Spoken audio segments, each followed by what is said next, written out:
kutoendelea kutoa huduma katika matawi yake yote yaliyopo hapa nchini. Jeshi la polisi katika mkoa wa Mbeya limeyafunga makanisa 6 ya Ufufuo na Uzima. Hii ni ripoti ya Runa Mabai, inaarifu zaidi.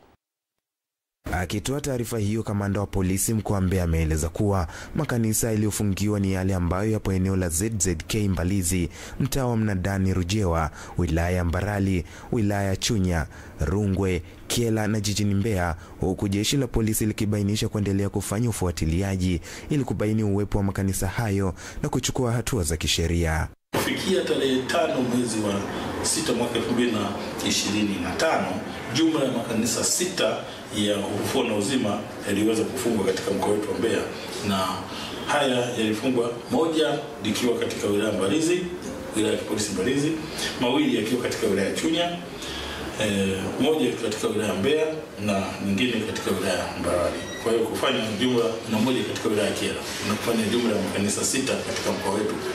Lakini bado kufuatiliaji unaendelea kufanyika, na pindi tutakapobaini tutaweza kuhakikisha kuyafunga yote na kuweka ulinzi. Aidha, jeshi la polisi mkoani Mbeya likieleza juhudi zilizofanyika kudhibiti ajali za barabarani kwa mwezi Mei. Kwa hiyo kwa kipindi cha mwezi Mei mwaka 2025, jumla ya makosa ya ukiukaji wa sheria za usalama barabarani 7624 yaliweza kukamatwa. Kati ya hayo magari ni 6613 na pikipiki pamoja na bajaji ni 1011. Aidha, jumla ya magari 6613 haya yalikaguliwa kabla ya kuanza safari na yalikaguliwa katika checkpoints zetu zilizonazo katika mkoa wetu wa Mbeya, ambako ni katika maeneo ya Nyala, Shemwango pamoja na Kiwambi.